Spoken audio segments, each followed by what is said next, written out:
Assalamualaikum warahmatullahi wabarakatuh. Selamat pagi anak-anakku SMK Negeri 1 Kumusu dimanapun kalian berada. Semoga kita semua senantiasa dalam lindungan Allah Subhanahu wa Ta'ala.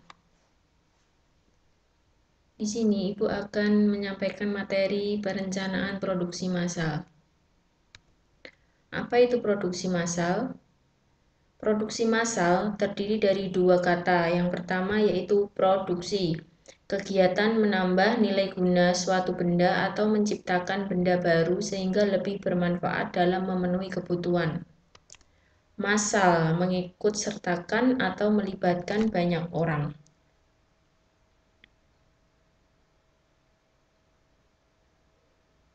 Jadi, produksi massal adalah kegiatan memproduksi barang tertentu yang sudah ditentukan standar spesifikasinya dalam jumlah besar melalui serangkaian operasi yang sama dengan produk sebelumnya.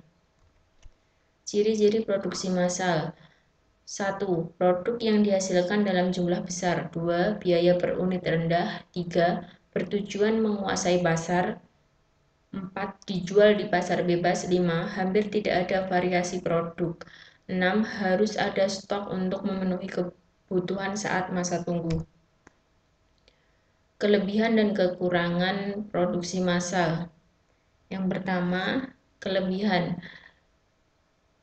Proses produksi massal lebih hemat biaya, efisien waktu, dan tingkat keakuratan tinggi.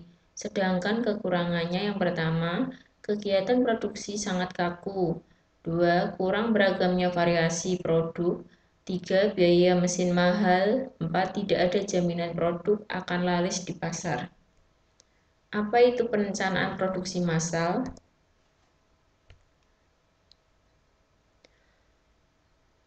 Perencanaan produksi massal dapat diartikan sebagai proses untuk memproduksi barang pada suatu periode sesuai yang telah dijadwalkan melalui pengelolaan sumber daya seperti tenaga kerja, bahan baku, dan peralatan. Perencanaan produksi berguna untuk mengarahkan seluruh aktivitas rutin tenaga kerja. Ruang lingkup perencanaan produksi. Yang pertama, mempersiapkan rencana produksi. 2. Membuat jadwal penyelesaian produk.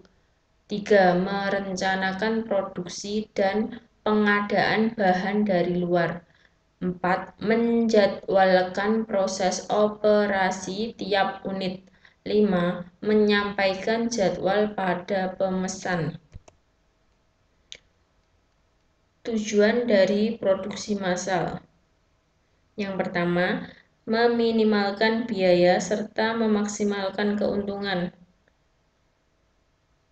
Dengan membuat perencanaan produk, maka akan dioptimalkan segala sesuatu yang dibutuhkan dalam proses produksi, seperti penyediaan bahan baku, tenaga kerja, dan yang lainnya. 2. Memaksimalkan kepuasan pelanggan. Tingkat kepuasan pelanggan terhadap produk merupakan tujuan dari perencanaan. Semakin besar tingkat kepuasan pelanggan terhadap produk, maka semakin mudah bagi perusahaan untuk mendapatkan keuntungan. Sebaliknya, semakin pelanggan tidak puas terhadap produk, maka akan semakin sulit bagi perusahaan mendapatkan keuntungan dari produk tersebut. 3. Meminimalkan perubahan nilai produksi. Perencanaan produksi yang tepat akan menimbulkan resiko kehilangan nilai produksi suatu produk. Contoh, perusahaan bahan baku di gudang harus produksi sesuai dengan jadwal waktu yang telah ditentukan. 4. Meminimalkan perubahan tenaga kerja. Dengan perencanaan yang berkaitan dengan tenaga kerja tersebut, maka biaya tenaga kerja pun bisa diminimalkan. 5. Memaksimalkan perlengkapan dan inventaris pabrik. Dengan perencanaan produk yang baik, berarti penggunaan perlengkapan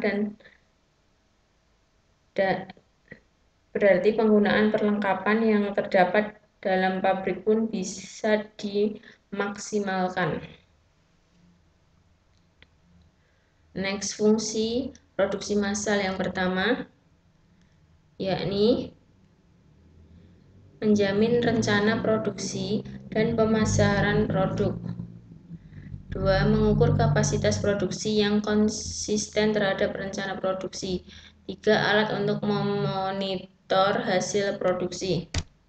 Unsur perencanaan produksi yang pertama yaitu tujuan produksi, 2. Pengukuran dan standar produksi, 3. Perencanaan merupakan faktor objektif, 4. Perencanaan harus bisa diukur, 5. Tahap awal pelaksanaan produksi. Jenis-jenis perencanaan produksi yang pertama adalah perencanaan jangka panjang.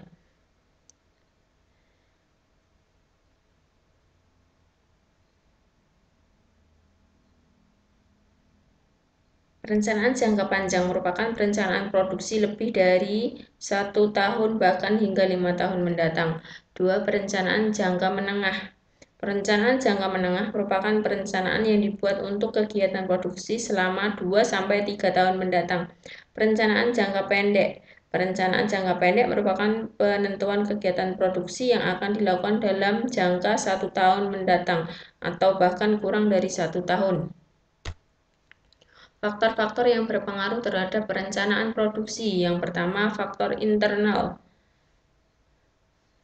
Meliputi kapasitas mesin, produktivitas tenaga kerja, kemampuan pengadaan. Faktor eksternal meliputi kebijakan pemerintah, inflasi, bencana alam. Langkah-langkah perencanaan produksi nanti bisa kalian baca sendiri. Kemudian next, tahapan skala produksi terdiri dari routing, scheduling, dispensing, dan follow up. Sekian. Bila ada yang ditanyakan nanti kita bahas pada pembelajaran interaktif. Sekian, wassalamualaikum warahmatullahi wabarakatuh.